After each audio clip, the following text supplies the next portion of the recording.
నిజానికి ఈ ఫోటో పంచాయతీ గత కొన్ని రోజులుగా సిరిసిల్లలో అగ్గి రాజేస్తూనే ఉంది.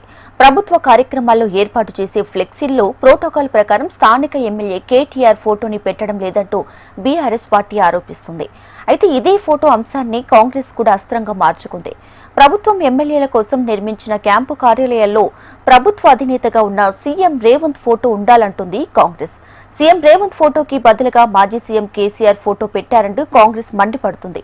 మరి ఇది ప్రోటోకాల్ ఉల్లంఘన కాదా అంటూ బీఆర్ఎస్ ను ప్రశ్నిస్తుంది. ప్రభుత్వం కట్టించిన క్యాంపు కార్యాలయంలో సీఎం ఫోటో ఉండాల్సిందే అంటూ కాంగ్రెస్ పార్టీ పట్టుబడుతుంది. వినోద్ కుమార్ గారు మాట్లాడుతున్నారు, గిచ్చి కయ్య పెట్టుకుంటున్నారు. ఈరోజు మాజీ మంత్రి గారు ప్రశాంత్ రెడ్డి గారు మాట్లాడుతున్నారు, గిచ్చి కయ్య పెట్టుకుంటున్నారు. ఎవరికి గిచ్చి కయ్య పెట్టుకుంటున్నాం అంటున్నారు. ఈరోజు ఎమ్మెల్యేల కోసం క్యాంపు కార్యాలయం కట్టించింది ప్రజల ధనంతో. ఎమ్మెల్యేల కార్యాలయం నిర్మాణం చేసింది ప్రజా సొమ్ముతోటి. సిరిసిల్లలో కట్టింది కేటీఆర్ కోసం కాదు, ఎమ్మెల్యే కోసం. రేపు కేటీఆర్ ఎమ్మెల్యే ఉన్నాడు, ఎవరు ఎమ్మెల్యే వస్తే అక్కడ వేములవాడలో ఉంది ఎమ్మెల్యే కోసం, ఆర్ఎస్ఎస్ కోసం కాదు. అలాంటి ప్రభుత్వ కార్యాలయంలో ప్రభుత్వ అధినేత రేవంత్ రెడ్డి గారు ఫోటో పెట్టకుండా గిచ్చిగా పెట్టుకున్న ముందుగా బీఆర్ఎస్ పార్టీ అన్నమాట సందర్భం చెప్తుంది. అసలు గిచ్చిగా పెట్టుకునే ప్రయత్నం చేసిందే బీఆర్ఎస్ పార్టీ. ముఖ్యమంత్రి గారి ఫోటో ప్రభుత్వ కార్యాలయం ఉండాలని చెప్పి ఒక నిబంధన ఉంది. అలాంటిది ఎమ్మెల్యే గారి కార్యాలయంలో ప్రభుత్వ ఫోటో లేదని ఈరోజు కాంగ్రెస్ పార్టీ సంబంధించిన అభిమానుల నాయకులు అంటే తప్పని అనుతా ఉన్నారు. అసలు గుండాలాగా ప్రవర్తిస్తున్నది బీఆర్ఎస్ పార్టీ సంబంధించిన నాయకత్వం.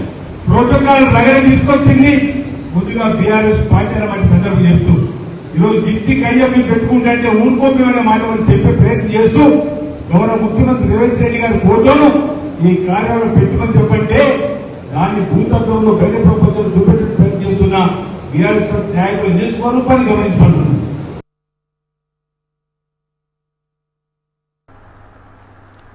ఇవన్నీ ఎలా ఉన్నా కేటీఆర్ మినహా ఉమ్మడి కరీంనగర్ జిల్లాలో ఉన్న మిగతా ముగ్గురు బీఆర్ఎస్ ఎమ్మెల్యేలు తమ క్యాంపు కార్యాలయంలో ఎలాంటి ఫోటోలు పెట్టుకోలేదు. కానీ సిరిసిల్లాలోని ఎమ్మెల్యే క్యాంపు కార్యాలయంలో మాత్రమే కేసీఆర్ ఫోటో ఉందనేది కాంగ్రెస్ శ్రేణులకు ఆగ్రహాన్ని తెప్పిస్తుంది. నిబంధనలు ఉల్లంఘించి మాజీ సీఎం కేసీఆర్ ఫోటో పెట్టుకోవడం ప్రోటోకాల్ ఉల్లంఘనే అని కాంగ్రెస్ వాదిస్తుంది. సిరిసిల్లలో బీఆర్ఎస్ కాంగ్రెస్ మధ్య పంచాయతీ ప్రభుత్వం మారినప్పటి నుండి ఏదో రకంగా నిత్యాగ్నిహోత్రంలా మండుతూనే ఉంది. ఒకరిపై ఒకరు ఆధిపత్యం కోసం రకరకాల కారణాలతో ఫైర్ అవుతూనే ఉన్నారు. అదే ఇప్పుడు ఫోటోల వివాదం రూపంలో మరోసారి రాష్ట్ర వ్యాప్తంగా చర్చనీయాంశంగా మారింది. ఇక రాబోయే రోజుల్లో ఈ రెండు పార్టీల వైరం మరో రూపు దాల్చుకునేందుకు సిద్ధంగా ఉందనేది టాక్ వినిపిస్తుంది. ఇలా ఆధిపత్యం కోసం సిరిసిల్లలో జరుగుతున్న రాజకీయ చదరంగం చివరికి ఎవరికి ప్లస్ అవుతుందో ఎవరికి మైనస్ అవుతుందో వేచి చూడాలి.